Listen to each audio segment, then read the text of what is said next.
Dios esta tarde. Dios bendiga a todas las hermanas, señoras. Amén. Vamos al capítulo 4 del libro de Apocalipsis.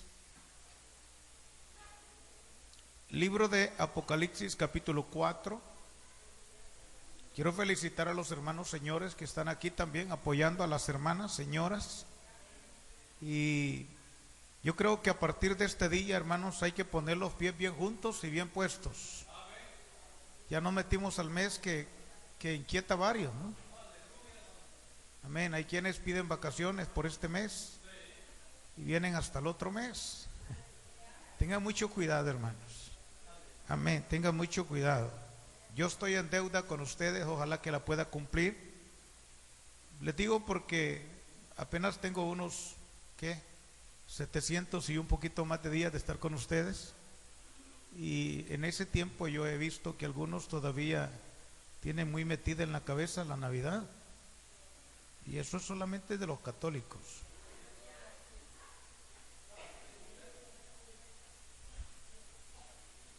Yo quisiera que eso se lo vayan, porque que les han dicho que el 24 no es cierto. Jesús no nació en diciembre. Eso no lo crean, eso son puras historietas de la gente, hermanos. Él no nació en diciembre. Amén. Así es que ojalá que no me quede en deuda con ustedes. He prometido un día hablarles de algunas cosas de la Navidad para que usted vea que no es correcto estar metidos. Así es que si usted quiere hacer cosas buenas, hágalas el 23 o el 25, pero no el 24. Amén. Gloria a Dios. Algunos están ya contentos. Ay, que la Navidad, ay, que la Navidad. Amén. Y eso no es correcto, porque el camarón que se duerme, y esta es una corriente en el mundo, y el que se confía a despertar a la sartén va a ir. Esa es palabra española, hermanos. No es a la sartén, es al infierno. Amén. Así es que es bueno que no nos confiemos. Génesis, ¿qué dije? Bueno, capítulo 4, versículo 8. Bendito sea el nombre del Señor. Dice la palabra de Dios, como está escrito en el nombre de Jesús: y los 4 seres vivientes tenían cada uno 6 alas, y alrededor y por dentro estaban llenos de ojos, y no cesaban día y noche de decir: Santo, Santo, Santo es el Señor Dios Todopoderoso, el que era, el que es y el que ha de venir.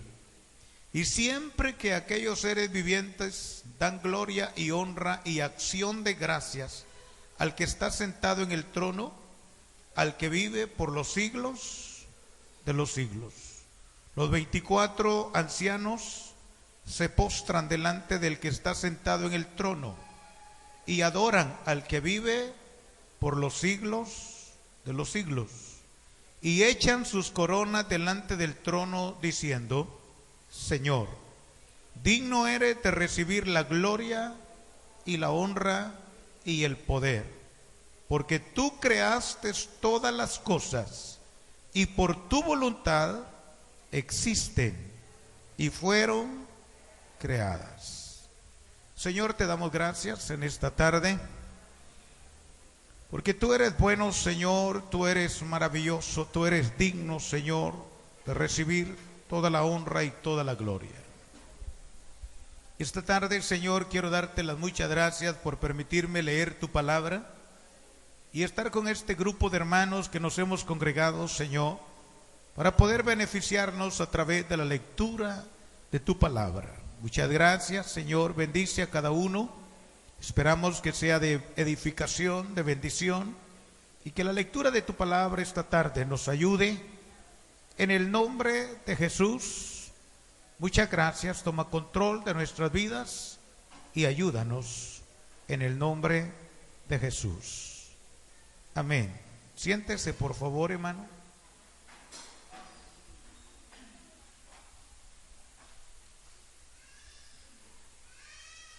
Quiero tratar de apegarme un poquito a lo que dice este relato que hemos leído. Cuando yo lo leí, hermano, hay algo que yo descubrí, y es que en todos los versículos que leímos se da un realce maravilloso a nuestro Dios. Se exalta, se glorifica y hace tantas cosas de la visión que Juan está teniendo, y él está mirando, hermanos, la grandeza de Dios. Yo quiero en esta tarde hablar sobre los atributos naturales de Dios. Yo no sé, pero a veces uno tiene varios ratos ya de estar en la iglesia y está leyendo la palabra y está oyendo mensajes de diferentes predicadores, pero no sé qué haría usted si alguien le pidiera explicar, así con sus propias palabras, quién es Dios para usted. Hay una cosa que carecemos, y es que nosotros hablamos de Dios, y bueno, sabemos que Dios es el Todopoderoso y que no hay nadie como Dios, pero hasta ahí nomás. Yo creo que cuando uno le hace falta, carece de tener un poquito la idea sobre lo que son los atributos. Cuando yo hablo de un atributo es una característica, es una cualidad de una persona.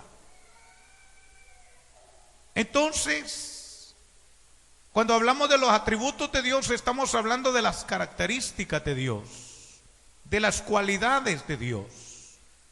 Dios en sí posee 13 atributos, pero solamente son 7 atributos naturales y son 6 atributos morales. Los atributos morales son transmitibles, eso los ha transmitido a sus hijos, a nosotros. Pero los naturales, esos son única y exclusivamente le pertenecen a Dios. Entonces, cuando usted habla de Dios, habla como todo mundo habla. Y esa es la razón por que a veces, hermano, nos asalta la duda, nos asalta la incredulidad. Y hay momentos cuando uno ni cree que Dios sea capaz de hacer las cosas. Hay momentos cuando uno duda de que Dios puede hacer lo que usted está necesitando, porque hace falta conocer un poquito más de cerca a Dios, y especialmente lo que son las características, o sea, los atributos de Dios. No sé si logre hablar de los 7 atributos naturales, pero voy a intentarlo hasta donde el tiempo me lo permita. Cuando uno dice, hermano, yo sé que Dios es así. Si usted escribe el nombre Dios así, usted va a decir, es Dios, es simplemente Dios. Pero si usted lo escribe de una manera vertical y a cada una de las letras le pone el complemento, alguien lo estaba descifrando y eso es bueno, pero no es todo lo que deberíamos de saber, porque con la D usted pone divino, con la I pone infinito, con la O pone omnipotente, y con la S usted pone Salvador. Hay 4 cosas que encierra el nombre de Dios en el sentido vertical: divino, infinito, omnipotente y Salvador. Eso es Dios. Pero cuando hablamos de los atributos naturales que solamente le pertenecen a Dios, hablo, por ejemplo, el atributo número 1. Hoy voy a leer algo bastante de la Biblia, por eso creo que el tiempo no me va a alcanzar mucho, pero vamos a ver qué hacemos. El atributo número 1 es el atributo conocido como vida propia. Vida propia. El Señor es un ser que vive por sí mismo. Los seres humanos, cuando venimos, no traíamos vida. Lo único que traemos es una que se llama existencia, pero no vida. Por eso que usted oye a las anunciadoras cuando alguien muere, dice, dejó de existir. Porque lo que usted trae, lo que todo ser humano trae cuando nace, es solamente una existencia, un tiempo, una cantidad de años que va a existir sobre la tierra. El día que deja de respirar, ese día dejó de existir. A veces tocan la puerta de una casa y preguntan por la persona que vivía ahí y alguien dice, no, él ya no existe, él ya se murió, ya no existe. Entonces lo que usted y yo traíamos se llama existencia. Pero cuando venimos al Señor, que Él nos alcanza con su misericordia, entonces el Señor es el que nos transmite vida. Ahí sí logramos eso. Como dice Juan 14:6, Jesús dijo, yo soy el camino, yo soy la verdad, yo soy la vida. Cuando alguien logra a entablar la comunión con Dios, como adaptar un pámpano a la vid verdadera, el pámpano tiene vida porque adquiere la savia de la vid. Entonces usted y yo, cuando venimos al Evangelio, hay en nuestro ser ya no solo existencia, sino que hoy tenemos vida. Y gracias a Dios, porque es vida eterna. Amén. La vida eterna el Señor la va a dar, ya sea en un lugar o en el otro. Pero la existencia es diferente. Entonces, cuando hablamos de Dios, Dios no. Dios es un ser que vive por sí mismo. No necesita lo que nosotros necesitamos. No necesita que alguien le dé vida o que alguien le conceda existencia. Dios, en su atributo de vida propia, Él vive por sí mismo. Juan el capítulo 10, versículo número 17. Juan el capítulo número 10, versículo número 17, dice la palabra de Dios, como está escrito en el nombre de Jesús. Dice así, 10:17. Por eso me ama el Padre, porque yo pongo mi vida para volverla a tomar. Nadie me la quita, sino que yo de mí mismo la pongo. Tengo poder para ponerla y tengo poder para volverla a tomar. Este mandamiento recibí de mi Padre. Él dice, a mí nadie me da la vida. Yo tengo poder para poner mi vida y tengo poder para volverla a tomar. O sea, yo no necesito decir al Señor que alguien me dé vida. Yo tengo vida en sí mismo. Amén. Jesús, hermano, usted lo oye en la historia, dice, los soldados vinieron y lo crucificaron. Ay, los soldados mataron a Jesús. Un soldado vino y rasgó su costado, salió sangre y agua y murió Jesús. Y luego dice, la muerte vino y alcanzó a Jesús. Esa es la historia, ese es el relato histórico. Pero Jesús no murió cuando llegó la muerte. Jesús murió cuando Él quiso, no cuando llegó la muerte. No es cuestión y dice, mire, a las 3 de la tarde le llegó la muerte al Señor. No, Él no se murió cuando llegó la muerte. Él entregó su espíritu cuando Él quiso. La muerte no vino para ganarle ventaja. Mire Juan o vamos a leer Lucas capítulo 23, verso 46. Lucas capítulo 23, verso 46. Dice la palabra de Dios así.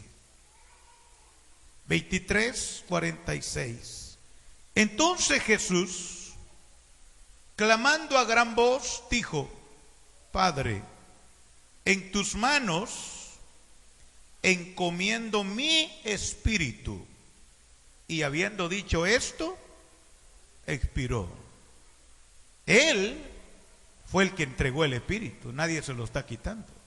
Él voluntariamente, cuando llegó el momento, lo entregó. Mateo capítulo 27, verso 49, para que le quede a usted la palabra más clarita. Mateo capítulo 27, versículo 49.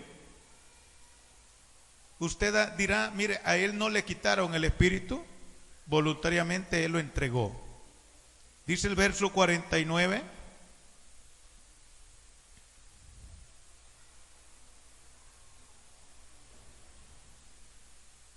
Mateo, capítulo 27, del verso 49 de adelante.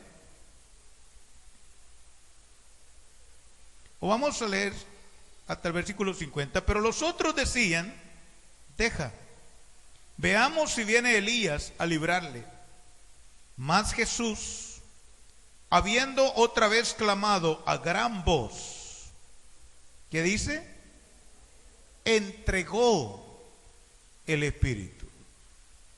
Eso demuestra de que Él tiene vida propia. A Él nadie le da vida. Cuando Él quiere la da y cuando Él quiere la vuelve a tomar. Él entregó el Espíritu. No están quitándoselo.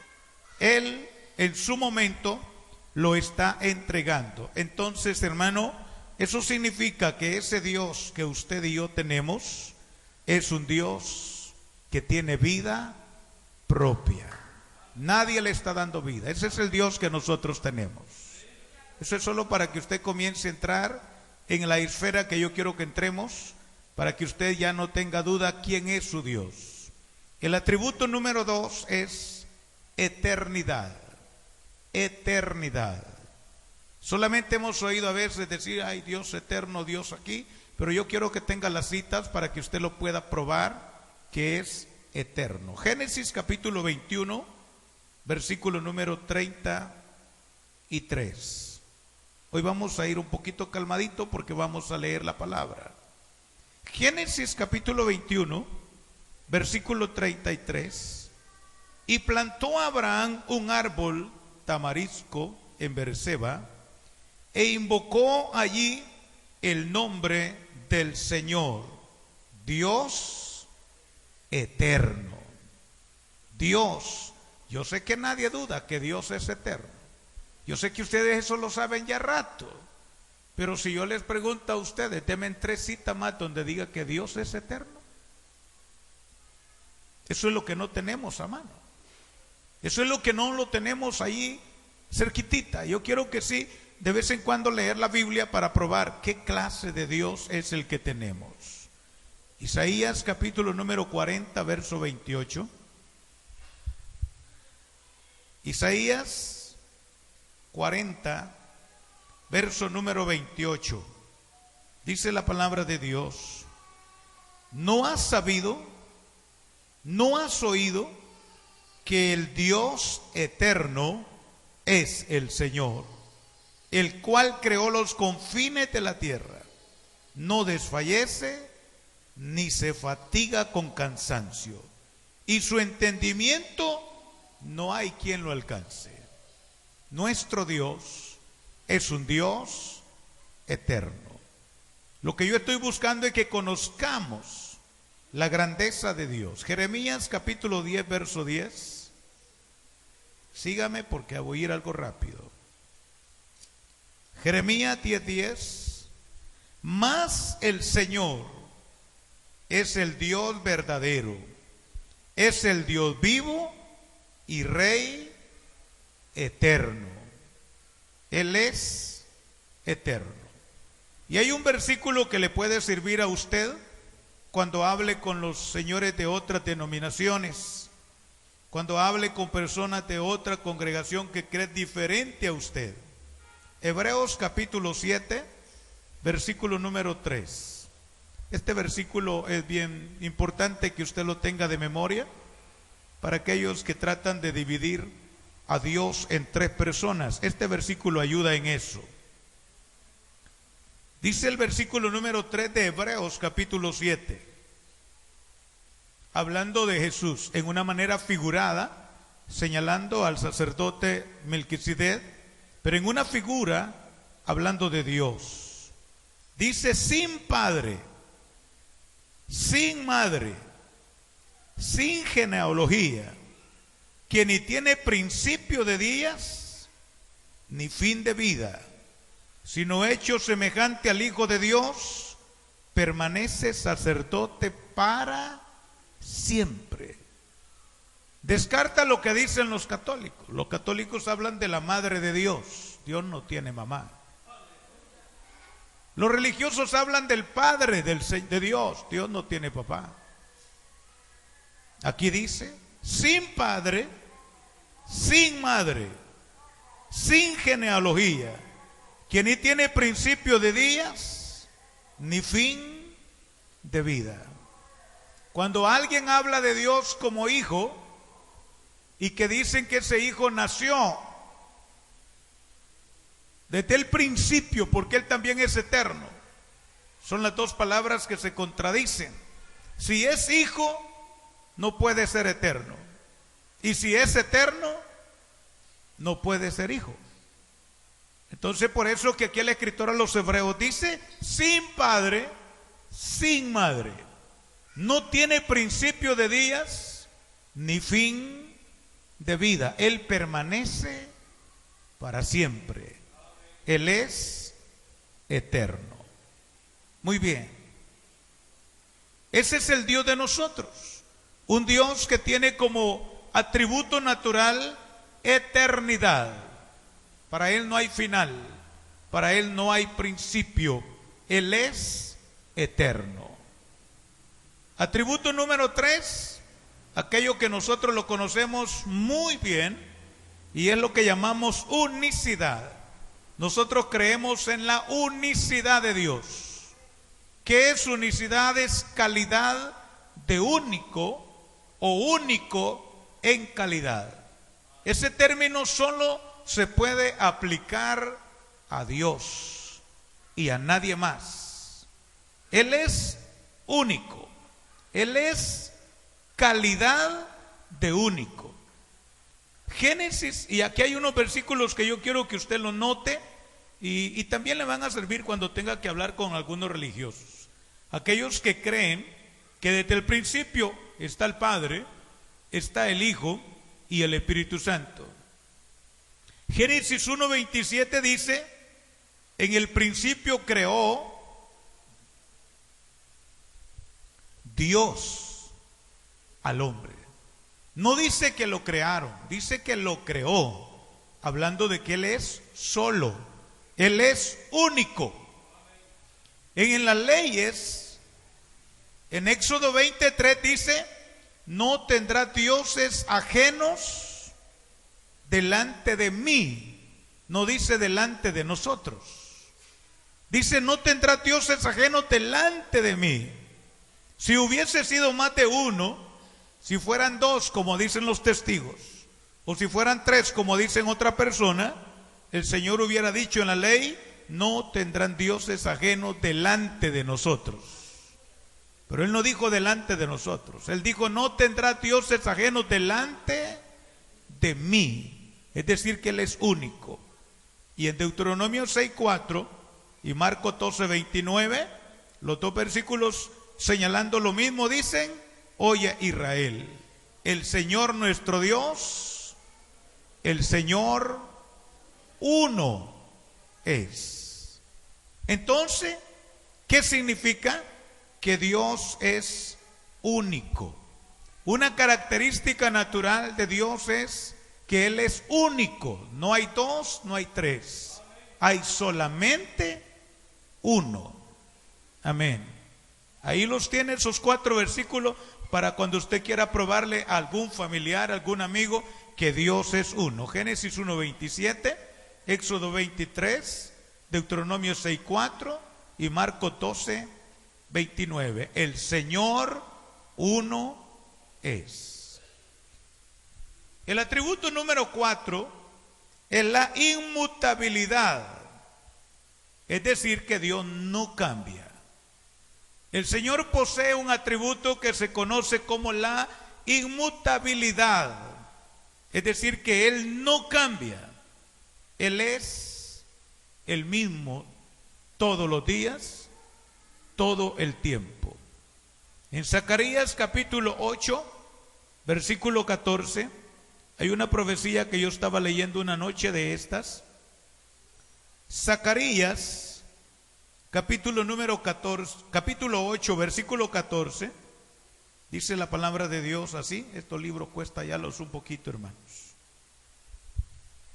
Porque así ha dicho el Señor de los ejércitos. Está dando una advertencia al pueblo de Israel y les está recordando. Porque así ha dicho el Señor de los ejércitos. Como pensé haceros mal cuando vuestros padres me provocaron a ira, dice el Señor de los ejércitos, y no me arrepentí. Yo dije que les iba a hacer mal y les hice mal. Y no me arrepentí. Porque cuando Dios dice una cosa, Dios la cumple. Cuando Dios determina algo, Dios lo hace. Porque en Él hay ese atributo de inmutabilidad, o sea que Él no cambia jamás. Y en Malaquías 3:6 dice, yo, el Señor, no cambio. Porque yo, el Señor, no cambio. Por esto, hijos de Jacob, no habéis sido consumidos. Porque yo, el Señor, no cambio. Yo le doy gracias a Dios por eso, hermano. Porque Dios no cambia. Porque si Dios cambiara como nosotros, realmente tuviéramos serios problemas. Y Santiago 1:17, yo sé que algunos están anotando algo y quizás no alcancen a hacerlo todo. Santiago 1:17 dice que Él es un Dios en el cual no hay sombra de variación. Entonces, bajo este punto podemos señalar lo que se conoce como a veces la respuesta de algunas incógnitas que hay, lo que se conoce como una voluntad permisiva de Dios. Él nos da su palabra. Si no la oímos, Él da lugar al que algo suceda. Fíjese que yo creo que esta experiencia nosotros no la tenemos muy clara, pero ojalá que hoy nos pueda ayudar un poquito. Cuando yo hablo de la voluntad permisiva de Dios, estoy hablando de que Él nos da su palabra.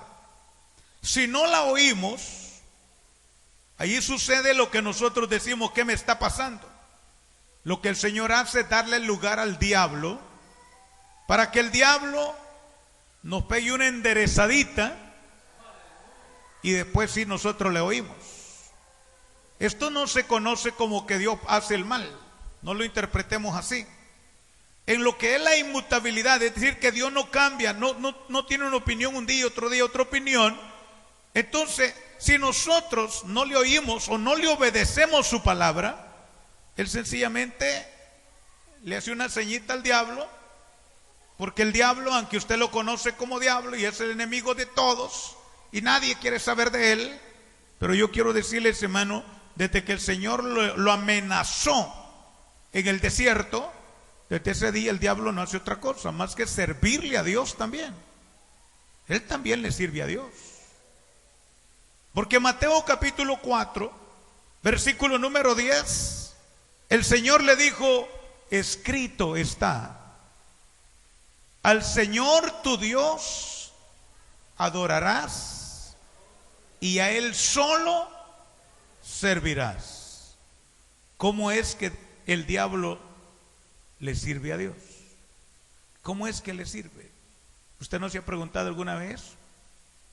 El pastor, entonces, ¿cómo es que el diablo le sirve a Dios? El diablo le sirve a Dios empujando a los que andan mal parados. Eso es lo que hay. ¿No conoce usted a alguien que ha estado en la iglesia y se va de la iglesia y después viene bien maltratado? ¿Quién lo maltrató? ¿Quién? El diablo. Ya bien maltratado, ahí viene de regreso buscando a Dios. ¿Le sirve el diablo a Dios, sí o no? Sí. Allá lo tiene. Es como esa gente. Yo conocí una vez porque trabajaba con personas que cuidaban ganado y ellos no se quitaban la vida, no. Ellos tenían unos perros adiestrados al otro lado del cerco. El animal que se quería salir del potrero, los perros lo emparejaban y lo echaban de regreso. Entonces el diablo ahí anda alrededor, Hay algún pentecostal que anda mal parado y medio, le pego una tunda y de repente viene para adentro bien quietecito. Bien, yo he visto esas cosas, no sé ustedes. ¿Ya? Porque el Señor miró a Satanás y le dijo, escrito está, Satanás, al Señor tu Dios adorarás y a Él solo servirás. Y hasta aquí, hermano, Él sigue sirviendo. Miren el capítulo 5, no, es capítulo 5 de 1 Corintios. Hay un problema que se dio en la iglesia en Corinto y ya los hermanos estaban preocupados escribiéndole a Pablo. Dice, mire hermano Pablo, aquí se ha dado este problema, ¿y qué hacemos? ¿Cuál es el problema que había? Mire el versículo número 5 del capítulo 5 de 1 Corintios. Hay un caso de inmoralidad que el apóstol está juzgando y él escribe aquí una carta y en la carta dice, hablando del muchacho que había cometido el problema, el tal sea entregado ¿a quién? A Satanás. Este era miembro de la iglesia. Este estaba en la iglesia. Y le están diciendo, mire hermano, pero vi que él hizo esto y hizo esto. Ahí cuando ustedes lean los versículos anteriores en su casa se va a dar cuenta qué es lo que había hecho. Algunos ya saben qué es lo que había hecho. Pero por lo que había hecho, el apóstol les escribe una carta, le dice, mire, platiquen y este muchacho que ha cometido eso, el tal sea entregado a Satanás. ¿Para qué? Para destrucción de la carne, a fin de que el espíritu sea salvo en el día del Señor. ¿Qué era la esperanza que tenía el apóstol Pablo? Él dijo, échenlo para afuera. El diablo le va a pegar una tunda y él va a venir bien tranquilito de regreso. Entréguenlo al diablo, que le pegue una buena, y cuando le haya pegado una buena, él va a venir humilde y va a ser salvo. Porque así como está, difícil. ¿Ya? Eso es lo que sucede a veces. Y eso es lo que nosotros a veces no entendemos en lo que se conoce como la voluntad permisiva de Dios. El diablo tiene una característica, hermano, y eso es lo que funciona, y es que el diablo no conoce de misericordia. Él no sabe de lástima. No tiene misericordia ni sabe de lástima. Los sufrimientos o batallas son a veces los resultados de nuestras mismas acciones. Dios no cambia. Dios es el mismo. Cuando usted revisa la palabra de Dios, hasta con el apóstol Pedro, hubo eso, que el Señor le advirtió. El diablo te ha pedido, te va a pegar una buena, pero ya pedí por ti para que no te vaya a fallar la fe, para que aguantes. Y cuando hayas aguantado vas a venir de regreso, pero tenés que pasar esa experiencia.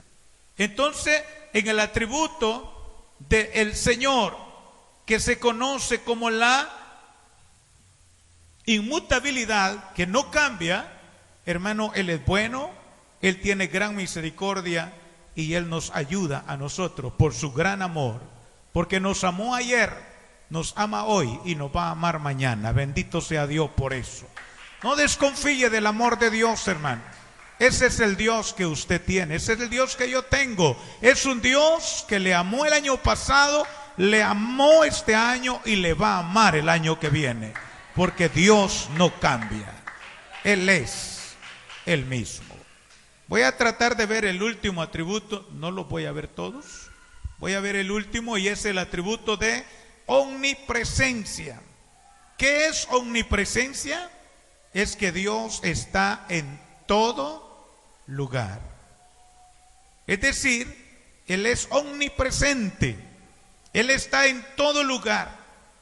Mateo 18:20 dice, porque donde están dos o tres congregados en mi nombre, allí estoy yo, en medio de ellos. Y Mateo 28:20 dice, yo estoy con vosotros todos los días. Ni un día desconfíe de eso. Ni un día se le olvide que yo estoy con vosotros. Satanás no lo sabe todo y no puede estar en todo lugar al mismo tiempo. Solo que Él está muy organizado, tiene agentes acerca de cada uno de nosotros, acerca de cada hijo de Dios. Y el diablo lo que está haciendo es oyendo a veces sus oraciones, sus quejas, su resentimiento y todas sus conversaciones. Y eso es lo que el diablo hace. Aprovecha alguna de nuestras declaraciones para estorbar nuestra comunión con Dios. Aquí es donde uno a veces cae en problemas, donde a veces hemos caído no sé cuántas veces en dificultades. A veces uno habla y se le olvida y cree que nadie lo está oyendo. Aquí dice, aquí yo creo que ni Dios me oye. Voy a hacer que Dios no le oye, pero el diablo sí le está oyendo. Y ella está pendiente. Y a veces uno dice cosas que uno cree que solo las dijo. No, hermano, el diablo es pícaro y él aprovecha cada declaración que usted hace. Si usted se está quejando, usted está renegando, usted está declarando cosas que no son correctas, el diablo no pierde oportunidad. En el capítulo 3 de Malaquías, versículo 13 en adelante, el pueblo está renegando, el pueblo está hablando cosas que no debía haber hablado, y el Señor está reclamando a través del profeta. Malaquías capítulo 3, voy a cerrar con esto y voy a quedar en deuda con los otros dos atributos, porque no me gusta tenerlos fuera del tiempo estipulado. Malaquías capítulo 3, verso 13 vamos a leer, verso 13 en adelante. Dice: vuestras palabras contra mí han sido violentas, dice el Señor, y dijiste: ¿qué hemos hablado contra ti? Habéis dicho: por demás es servir a Dios. ¿Cuántas veces hemos dicho nosotros eso? Por demás es servir a Dios. ¿Qué aprovecha que guardemos su ley y que andemos afligidos en presencia del Señor de los ejércitos?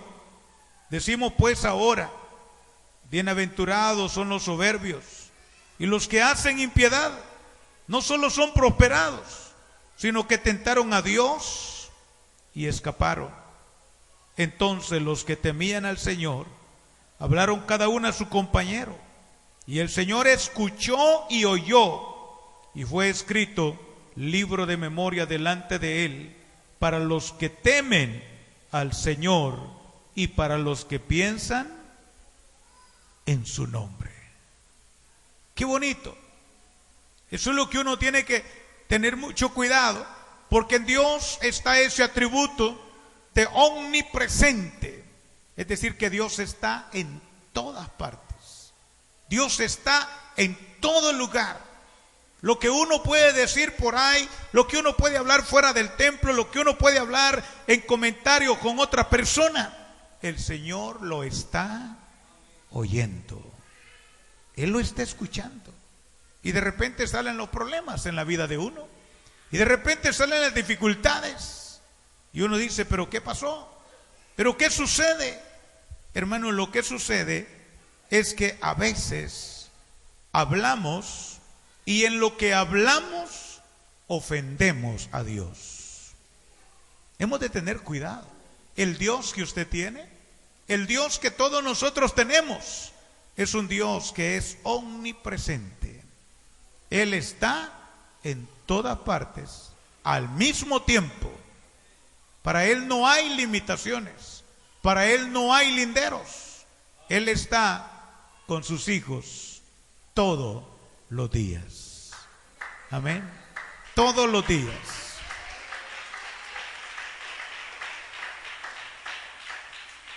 Por lo menos los nombres le voy a dar de los otros dos. El atributo número 6 es omnisciente, es decir, que todo lo conoce. Todo lo conoce. Esto significa que Dios es perfecto en conocimiento. Él sabe todo. En la carta a los Hebreos dice que aún usted solo tiene maquinaciones y Él ya sabe hasta lo que usted está pensando. Él ya lo sabe. El salmista dijo: aún la palabra está en mi boca y tú ya sabes lo que yo voy a decir. O sea que en su atributo de omnisciente, Él lo conoce todo. Él es fácil, como decía tu tía, es fácil decirle: Señor, te amo. Por eso que Pedro se sintió manos arriba cuando Jesús le miró a los ojos y le dijo: Pedro, ¿me amas? ¿Qué dijo Pedrito? Señor, le dijo, tú lo sabes todo. Yo no puedo decir que te amo y qué tal que caigo en la trampa. Mejor quedémonos ahí. Tú lo sabes todo. Si te amo, tú lo sabes. Si solo lo digo de mentira, tú lo sabes. Porque Dios lo sabe todo. Así que cuando usted le dice que lo ama, Él sabe si es cierto o lo dice solo por decir. ¿Ya? Es de pensarlo. Y el último atributo es el omnipotente. Es decir, que Dios es perfecto en poder. Para Dios no hay nada imposible. No hay nada que Dios no lo pueda hacer. Entonces, Satanás tiene poder, es cierto, sobre los creyentes, pero solo hasta donde Dios se lo permite, hasta donde Dios le da chance. Pero Dios tiene poder sobre todos porque Él es omnipotente. No hay duda que Dios quiere ayudarnos, que Dios quiere sacarnos hacia adelante. Pónganse de pie, hermano, por favor. Yo solamente trato de que a veces vamos a gastar así los ratos en leer los versículos para que usted diga: ese es el Dios que yo tengo, ese es el Dios que adoramos. Y cuando usted hace un valor y dice una consideración, entonces sí vale la pena servirle al Señor. Jesucristo, te damos gracias en este momento. Solamente estamos agradecidos, oh Dios, por lo que tú haces con nuestras vidas. Porque tú, Señor, nos has alcanzado por tu inmensa bondad y tu inmensa misericordia. Tú eres el Todopoderoso. Tú eres digno de recibir toda la honra, toda la gloria y todo el poder. Como seres humanos que has alcanzado, para eso nos hemos congregado esta tarde, para rendir